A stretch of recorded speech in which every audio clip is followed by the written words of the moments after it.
Iman and your faith. And how many people have transformed their lives in Ramadan?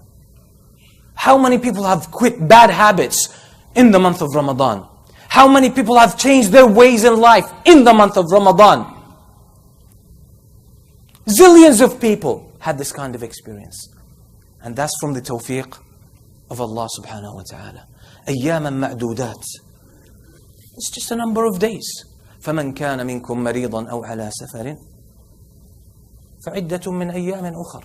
So the ones who are traveling, or the ones who are ill and they are experiencing some kind of disease, they can't fast, then they can make it up later on.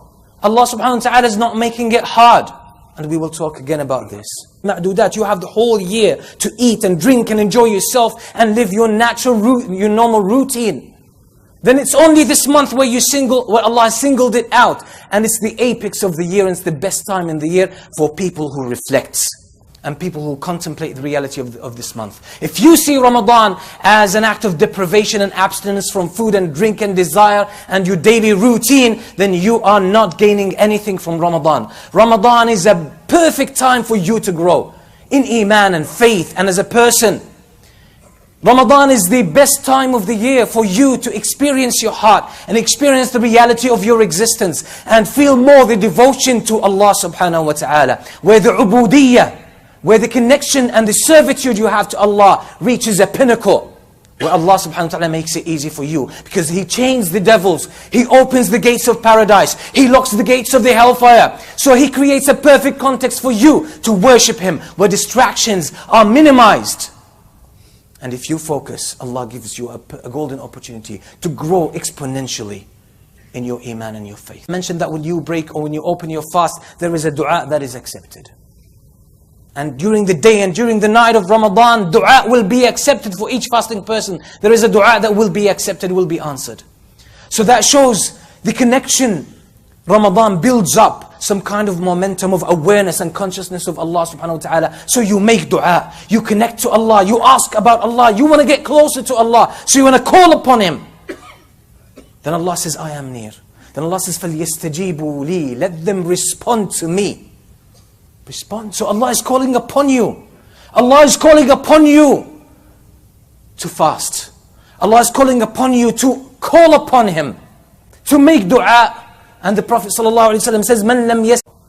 And as we talk about these verses, I want you to mark the ending of the verses. You know, the scholars have always pointed that khawatim or khawatimul ayat, the endings of verses, the sequence of them is so powerful and profound. And the connection and the relevance between the last couple of words of the verse to the theme of the verse is very profound and powerful. There are so many secrets. Imam al-Suyuti wrote a book about this. And he said about the connection and about the relevance between the meaning of the verse and the ending of the verse. Because that's a profound aspect of the Quran. We said the Quran is full of treasures. No matter how much you try, you will never reach the depths of it. And humanity will always be able to get more of the treasures of the Quran, more of the beauty of the Quran, and the Quran will keep revealing itself because it's of divine nature. These are the words of Allah. Kalamullahi Azza wa Jal. You who believe, fasting has been prescribed upon you as an obligation, just as it was prescribed for the nations and the people who came before you, so that you may attain taqwa. So the main point behind the fasting of Ramadan is taqwa, is the achievement of taqwa. And we will come to talk about the comprehensive and inclusive meaning of this beautiful term, taqwa. And Allah subhanahu wa ta'ala proceeds shortly after this to say, or to talk about Ramadan. شهر رمضان الذي أنزل فيه القرآن شهر رمضان الذي أنزل فيه القرآن هدى للناس وبينات من الهدى والفرقان.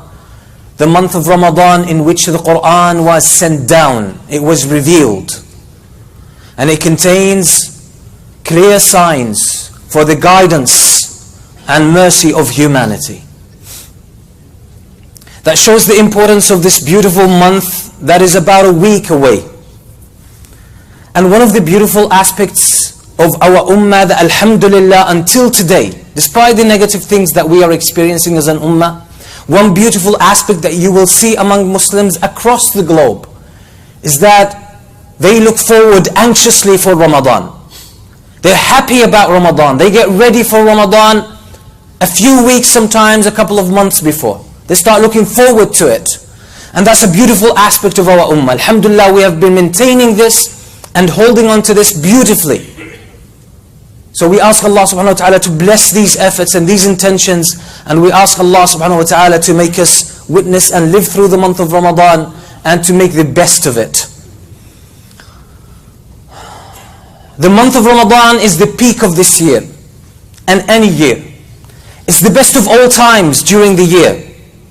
And we know that the Prophet ﷺ and his companions would take this month seriously. Ramadan is not like any other month. It's not like any other time. Ramadan is special. It's a golden opportunity for us to come closer to Allah subhanahu wa ta'ala. The things, the beautiful and positive things that combine in Ramadan, they never combine anytime else. Anytime else. This is why Ramadan is so special. And Allah subhanahu wa ta'ala gave it so much importance.